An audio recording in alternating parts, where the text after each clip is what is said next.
let's talk about the basic vampire superstitions, like anything from how you defeat a vampire to like what their generalized characteristics are. I know we already kind of started getting into that with the whole wolf All right, shoot, transformation.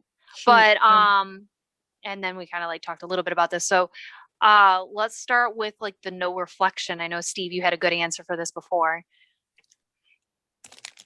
Yeah, so when you read in Dracula and in basically all the subsequent vampire lore, one of the first things that Jonathan, our hero, notices is that Dracula doesn't have a reflection.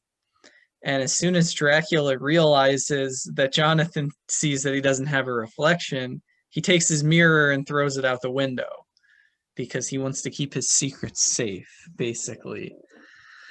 Now, when you get into the critical work on Dracula, one of the things that's brought up is how the vampire represents a loss of identity for the victim. And there's a lot of scenes of this in the story. For example, when Dracula is getting ready to leave his homeland and go to England, he steals Jonathan's clothes and he dresses up as Jonathan and leaves Jonathan there to die, basically. Later on, when Lucy, one of the female characters, is being killed and turned into a vampire, the other characters in the story have to give her blood transfusions to keep her alive. You know, she's not her own person anymore. She's not herself. She lives only through the efforts of 4 other people. And if you want to talk about 4 different men putting their blood into a woman over the course of a couple nights, if you ever want to talk about psychoanalytic criticism, there's a lot of good stuff in Dracula for that one. Much of the best critical works on it are in that perspective. But the reflection thing, the vampire doesn't have blood of its own. That's why it has to feed on other people. It literally depends on draining and killing others to maintain its existence. And as a result of this, it doesn't have its own identity. So symbolically, when it looks in the mirror, it doesn't see anything. Because when you look in the mirror, you see yourself.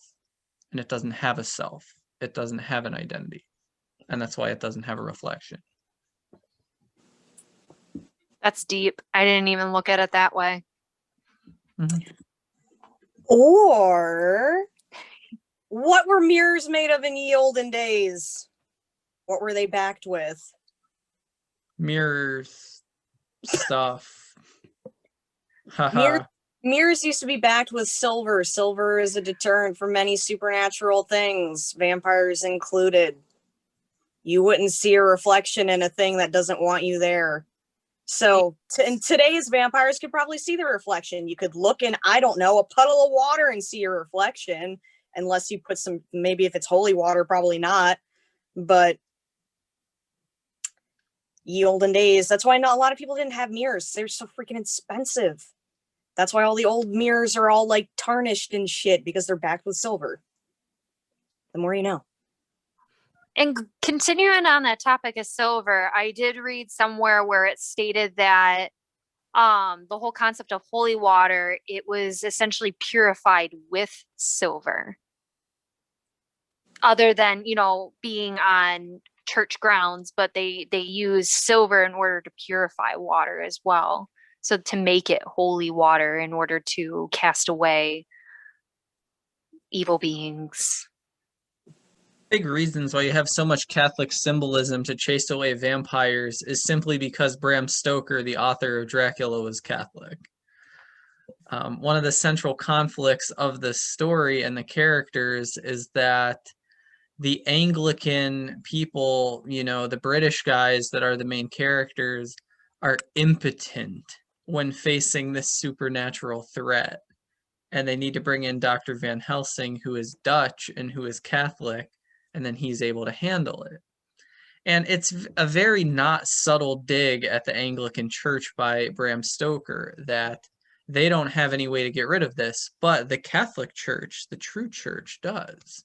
And it has all these things: rosaries, the communion wafer, holy water. And you see this quite a bit throughout the book. It's quite a prominent thing. And I mean, in general, there's more symbolism in Catholicism than in a lot of other branches of Christianity, whether that's because it's the oldest or because it is the most obsessed with rituals and having everything be a formula. It's very similar to what I encountered one time when I asked a Methodist pastor about doing exorcisms. She just smiled at me and said, "Well, we don't really talk about those things." So I said, "Why not?" And she was like, "Oh, I mean, like," she basically just said, because we don't do anything about it. We send those to a Catholic priest if one comes up. And it's very interesting that you see that in a lot of demon-related things.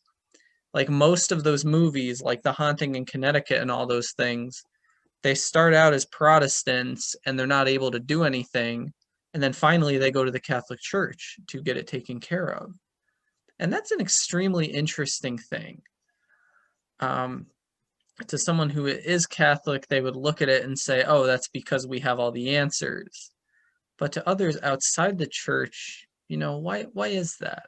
Why is it that the other groups don't really have anything? And I don't know. It's just something to put out there. It's a very interesting concept because of the fact that it just kind of shows, and this is no offense whatsoever, but it's the Catholic Church flexing its muscles, and that's the reason why they have so many, like, I mean, we can just sit here and say, okay, so crosses, that wards away vampires, silver wards away vampires, so does holy water. And that's just that many different ways for the Catholic Church to show we have power, we have strength, we have knowledge, and that's another way to gather followers. Because can you imagine not being Catholic and hearing the term vampires or vampirism? You're like, oh God, I got to get protected by them because they have the answers.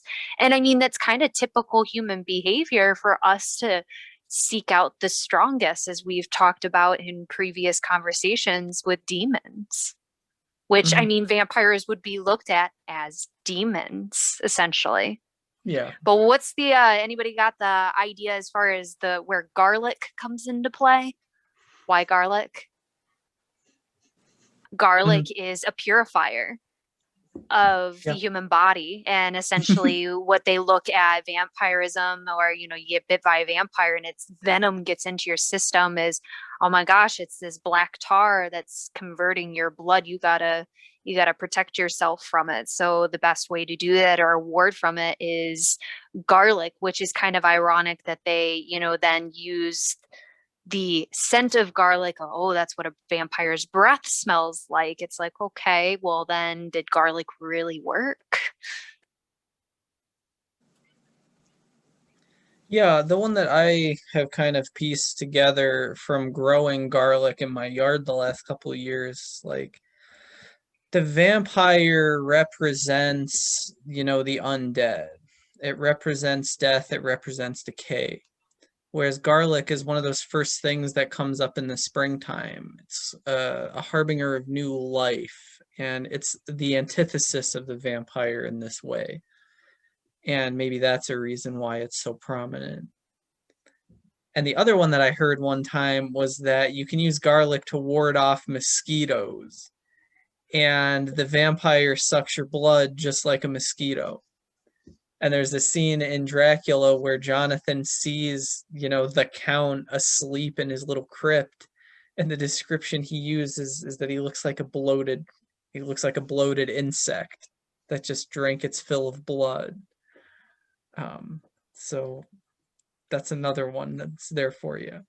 And I can attest to that. When I used to eat a lot of garlic, I didn't get bitten by any bugs. It was awesome. Well, yeah, because you seep it through your skin. So essentially that would be a natural ward for mosquitoes, or AKA vampire mosquitoes. Yeah. Other means of protection. Multiple different types of wood. Depending on the story, you can stake a vampire with any type of wood. Specifically, hawthorn, ash, oak, or aspen. I forget, there's like 3 of those that they think Christ was on, so that's why they're the most potent. And then like we had talked about, what was it, last week, about the running water. They can't cross the running water. Don't know why. They just can't do it. And Tell you why if you're interested. oh, because I've read a lot of books, but my brain is crossing all of them, so I don't want to say the wrong thing. The other one I thought was interesting that they always say is that they can't go on consecrated ground. A lot of graveyards are consecrated ground, so like you shouldn't have any vampire issues. So I don't know why y'all are going in there and digging up dead people unless you're robbing a grave. Well, short answer is there's a couple different types of consecration. So, like, if you go in a church, that's usually what they're referring to there. Like, Right. you know, if a vampire walked into a church, that would be a pretty frightening kind of thing. And one of the classics of like people that claim to be possessed is that they won't go in a church, and whether that's them acting the part or because the demon won't let them go in is a matter of debate.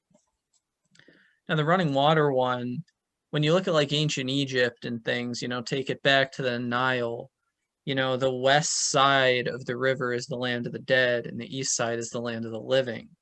Hence the dreaded West Nile virus, back when that was our biggest problem. And basically the river represents the divide between life and death. You see it in Greece as well with the river Styx and all that kind of stuff. You gotta cross the river to go down to the underworld. And symbolically, which I mean 99% of it's just symbolic, the vampire is in the land of the dead and he can't cross over to the land of the living. Something like that.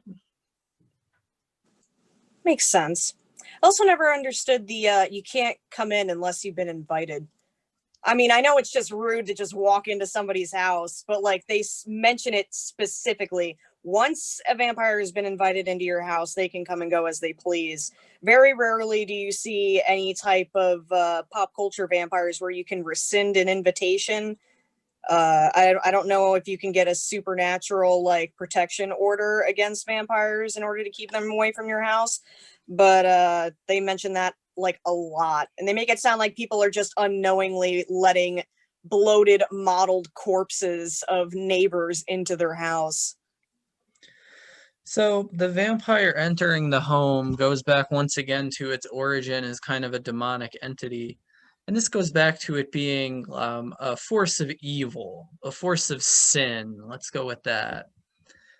Whenever you have any kind of demonic force, it doesn't typically actually do anything. What it does is convince you to do stuff for it. Like the Amityville horror guy, for example. The demon didn't kill his family. He did. And then he said, oh, the demon told me to do it. The devil made me do it. Vampires, those are remains that used to be human. All the different ways to kill them. That's always fun. I always love how they go with the stereotypical, you know, stake through the heart. That was like for the longest time, but it's not the only way. You can decapitate them, you can burn them. As Steve would love with the whole Twilight reference, you gotta rip them to pieces and burn them.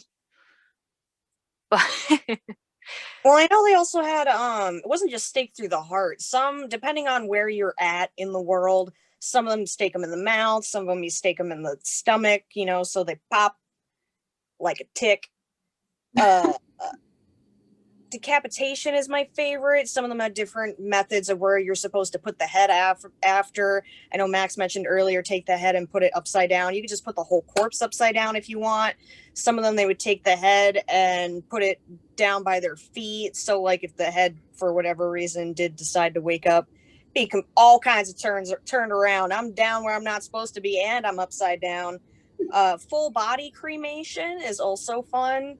I'm sure somebody at some point was like, this is just more efficient, so we're just going to do that. We don't have to worry about things. And I did read a few where they would have specific burial measures if the area was known for vampirism. They were like, we're just going to stop this before it even has a chance. Or if their lineage has the possibility of being a vampire. I know I read that some people, they just said if you die, it's that's it. You're just going to be a vampire, and there's nothing we can do about it because you were just born to be a vampire. Somehow they could tell that as you were coming out, as you were being born. They just looked at a bitch and said, she's going to be a vampire. I just know it. So they would, specifically in the Romanis, they would pierce the heart or just the skin, the face, the eyes, the things you need normally when you come back from the dead, with iron or steel nails, which is also common amongst supernatural protection. Leave them with pieces of silver. The price to pay to cross the river of Styx, they'd put that shit in your mouth. So they would just put silver coins on their eyes and in their mouth. You can't come back. And if you do, you have a fare to get home. Pay somebody for a ride. Didn't they do, I could be completely wrong, but did they do like the salt around the graves too in order to keep them in there? Well, they would not to keep them in there. They would put salt, sand, or rice around the grave because vampires like to count things. So they would be preoccupied. They have to. It's a compulsion. That's one of the things that they tell you to do. Like if you're hanging out with somebody for not afternoon tea, but maybe late evening tea, and they look a little more hungry than they should, grab that sugar bowl and throw it at them and hightail it out of there because they have to stop to stoop and count every single grain. So that gives you time to like go and get your steak and come back later. So basically what you're telling me is vampires will now be confused with people that have OCD. Okay. I was waiting for you to say that.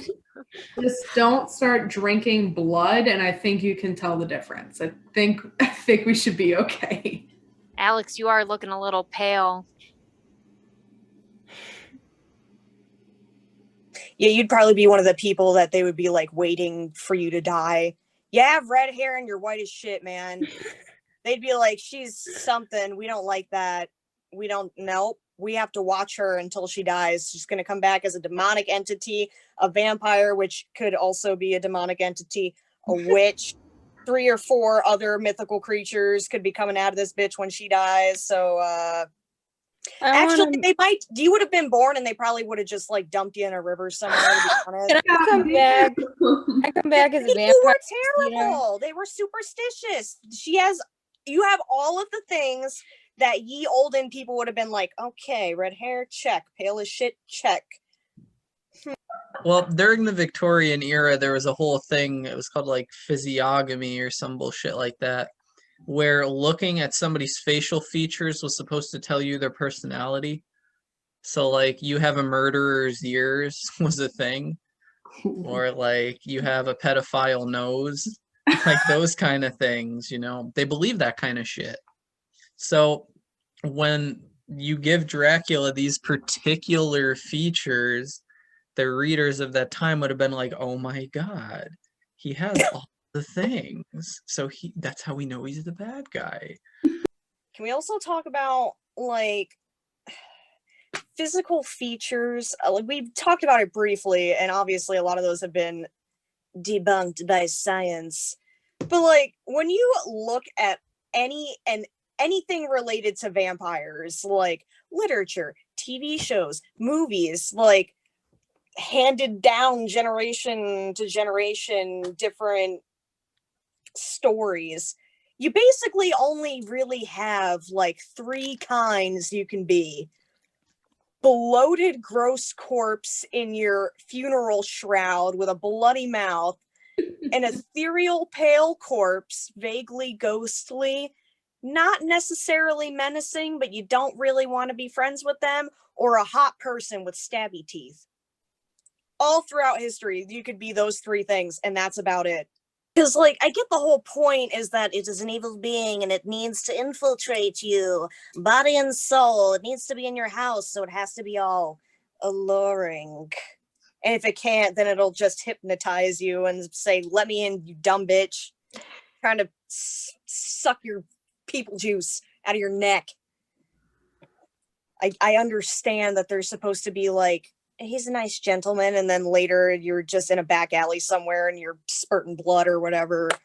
But like some of the ones, like some of the stories where they're going over the older ones where they're saying it's a family member or a neighbor, somebody that you would kind of give a little bit of a shit about, to like be like, oh my God, back from the dead. I don't give a shit who you are. If I think that you're dead, like it could be Jim Bob from the next town over, and like I can see his obit in the paper or something, and they're like, yes, he's supposed to be dead. If you roll up to my house all bloated because it's been a few weeks, because you've been in the ground just undulating, and you're all mottled and gross, first of all, you probably smell them. Back in the day, they didn't pump them full of chemicals before they put them in the ground. You would smell that, homeboy, before you opened up your door, and you just see a dude in his shroud, like, hey, how you been? Like, I'm back. You got dinner? You, I mean you. Like, how is your first reaction be like, yes, come right in, sir? What are y'all on?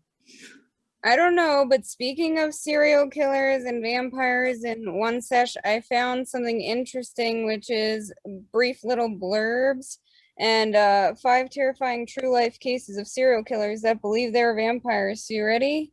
Oh, Lord. It's Harmon, known as the Butcher or Vampire of Hanover, was a part-time thief and burglar responsible for the death of 24 boys and young men. From 1918 to 1924, Fritz would lure his victims to his apartment with the promise of a good meal. After eating and drinking their fill, he killed each one by biting into their trachea before dismembering them and tossing the remains into the Liney River. Later, he would sell their belongings for profit. Nice. During his trial, rumors started that he had also eaten some of his victims' flesh and even sold it on the black market as animal meats, but little evidence supports such tall tales. He was executed in 1925, and he's still well known in Germany for his sheer brutality and high number of victims. His head remains preserved in a jar in Germany for scientific study. I need to see that. Okay, then number 2, James P. Riva. All right.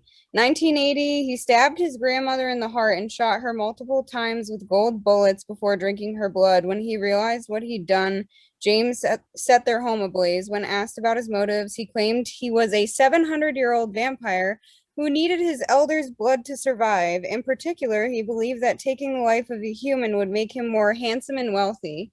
He later changed his story to self-defense against his grandma, who had apparently been draining his blood while he slept. However, before the incident, he had already spent time in mental institutions, you don't say, after drinking animal blood.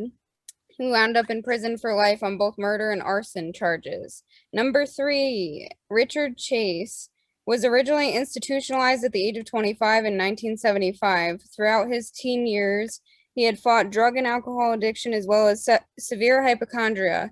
Little did he or his family know that Richard would become the Vampire of Sacramento. While under medical care, he showed a fascination for blood and mutilated a rabbit in order to inject its blood into his veins.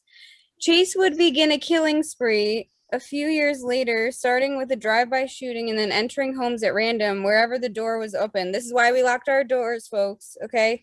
He gruesomely disemboweled 6 victims from 22 months to 36 years old, ate their body parts and drank their blood. However, he was caught a month into his crime spree and was sentenced to death by gas chamber in 1979.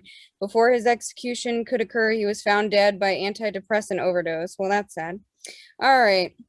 Number 4, Roderick Farrell. In contrast to the other men on this list, he was the leader of a group of supposed vampires called the Vampire Clan, based on their obsession with the role-playing game Vampire the Masquerade. Farrell claimed that he was a several hundred-year-old vampire called Vesigo, I don't know, and led the group in performing rituals and drinking blood together. Then in November 1996, the year I was born, he and 3 members drove to longtime friend Heather Wendorf's home in Florida and beat her parents, Richard Wendorf and Naomi Queen, to death with a crowbar. Farrell burned a V for vampire into the father's chest before the 4 traveled to New Orleans to their favorite video arcade. He claimed police could not contain him when captured, but was found guilty of murder. The sentence was death, but it would later be changed to life without parole. Really? All right, and the last one, I can't pronounce it at all, really, but Tsutomu Mayaski, I don't know. He's from Tokyo. Okay, between 1988 and 1989, Tokyo's Saitama Prefecture, I'm not going to pronounce this at all well, area was plagued by the creature called Dracula, or the otaku killer, and the little girl killer in turn. Up until then, this guy had been a depressed young man with an inferiority complex. However, as a serial killer, he targeted, mutilated, and murdered 4 young schoolgirls aged 4 to 7. On one occasion, he even drank the victim's blood and ate portions of her hands.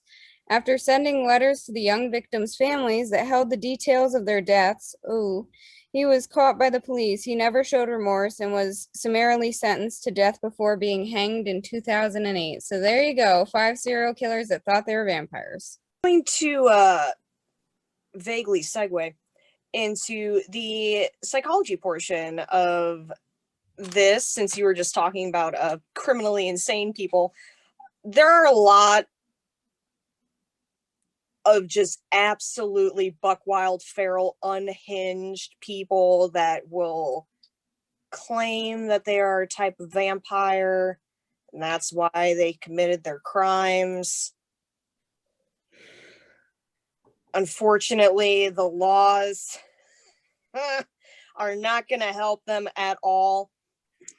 But a lot of people like to talk about Renfield syndrome, and I'm here to tell you that it is all false, unfortunately. So clinical vampirism has kind of been around. You're not going to find it in any DSM because, like, it'd be one of them things where psych people will look at it and be like, no.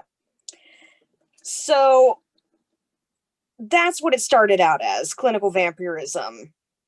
There are plenty of accounts of it, people drinking their own blood. That's normally how it starts. You start drinking your own blood, and then you might move on to animal blood, and then you might make your way up to a person, depending on what's going on with you mentally. At some point, I think they just started referring to it as Renfield syndrome as like a joke. And this is the problem with the general public just kind of hearing things in passing, picking up a book or a scholarly article and skimming over it and not really like absorbing anything that's being written, because it was literally started as kind of like a punny way to be like, oh, well, this person drinks their own blood. So, you know what I just read recently? Dracula. You know who else drank their own blood? Renfield. Let's make a joke about it. And then, of course, you know, people, I think it started around the 80s is when it really started picking up. And that's when a lot of people really started picking up on the crime that was constantly happening around them. And they just latched onto that. And there's actually differences between clinical vampirism and Renfield syndrome. So clinical vampirism is more of like an erotic obsession with blood. You get off on drinking your own blood, drinking the blood of an animal, or drinking somebody else's blood. It's kind of more like an eating disorder. You feel like you need to eat blood. That's the only thing that's going to give you sustenance. You could also be eating insects, kind of like Renfield in Dracula, or specifically rats. That's what he was eating. He was munching on rats. And yeah, it's just, there's vaguely recorded cases, nothing like too serious that's been looked in on. It's more of like a pop culture-y thing. It's just gross, because it's still considered a joke and people still keep bringing it up. And it doesn't help that shows like, who has it? SVU, Criminal Minds keep bringing it up as if it's like a legitimate psychological thing, not taking into account all of the other things that are in the DSM that this could be like a subsection under. Something you said really struck me, and the whole time while you were saying it, I was just thinking back to all those like weird habit shows you watch where people have strange addictions, but like, wouldn't drinking blood just be like another form of pica, like you're just eating something that has no nutritional value. You're consuming something like it could be hair, it could be paint, it could be friggin' I don't know. It's just like pica in my opinion. Like for real life vampires, I feel like that's what it really is. Basically, yeah. Yeah. There's like a couple of things we vaguely touched on, but didn't really talk about fully in terms of vampires. And one of them is the like transforming into different things.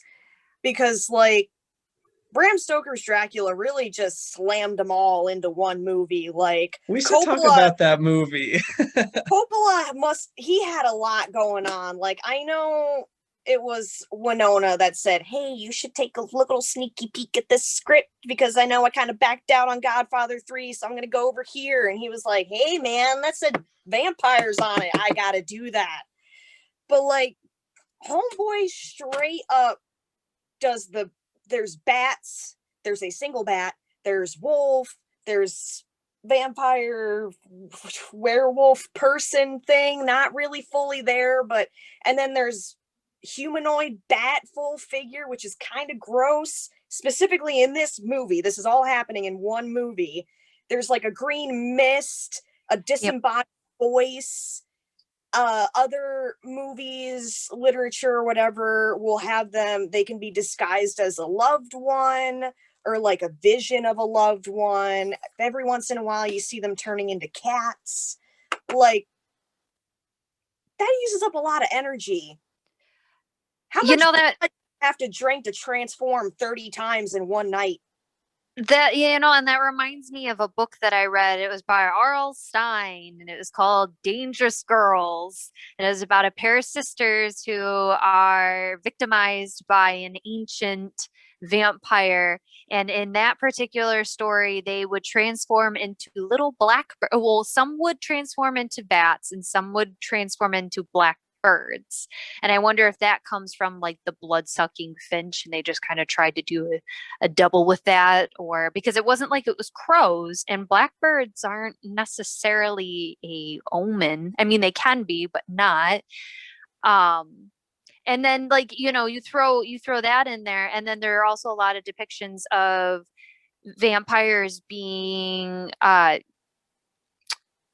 werewolf bites being lethal to vampires. There are a couple of movies, shows, whatever, that pull that into play. Well, how does that work if you turn into a wolf?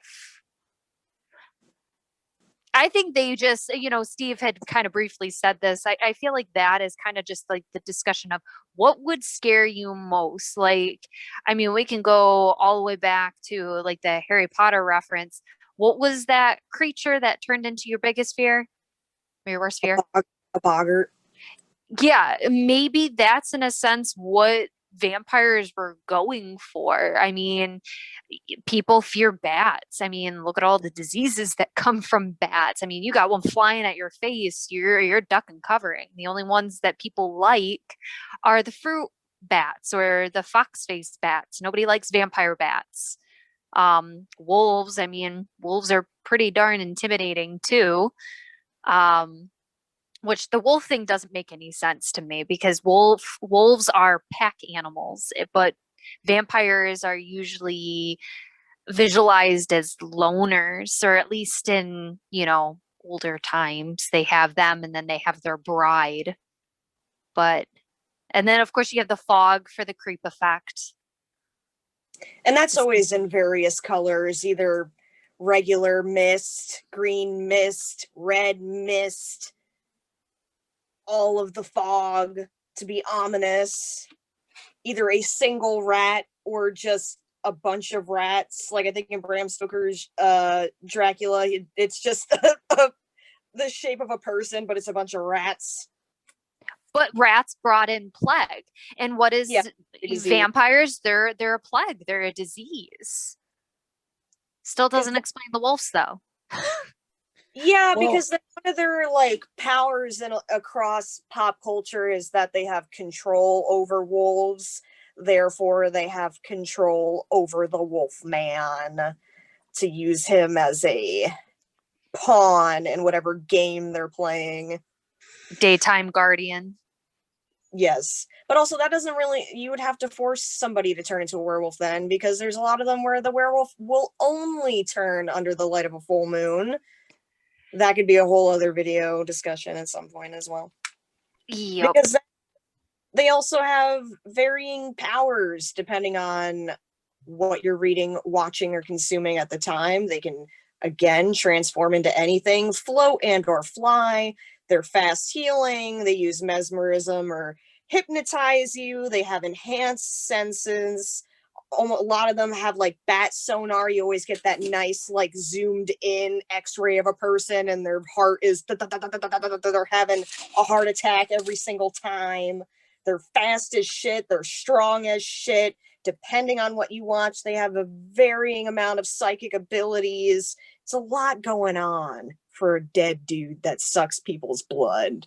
But to go back to what you're saying a little bit ago about why why Dracula has wolves and shit, the wolf is such a dangerous force in an agrarian culture. Like these backwater countries where this is taking place, those people depend on raising livestock to feed their families.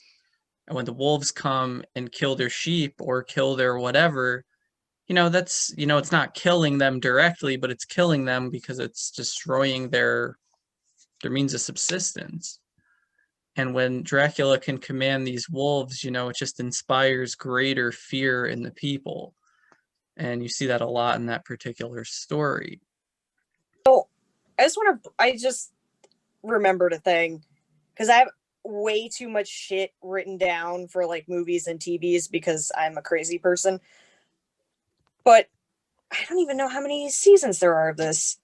The Strain, when it was on, is one of the most disgusting ways to become a vampire. Like, if this is one of those, like, okay, we've all decided we want to be vampires. Now, what type of vampire do you want to be? Not the one from The Strain, because that bitch straight up is worms.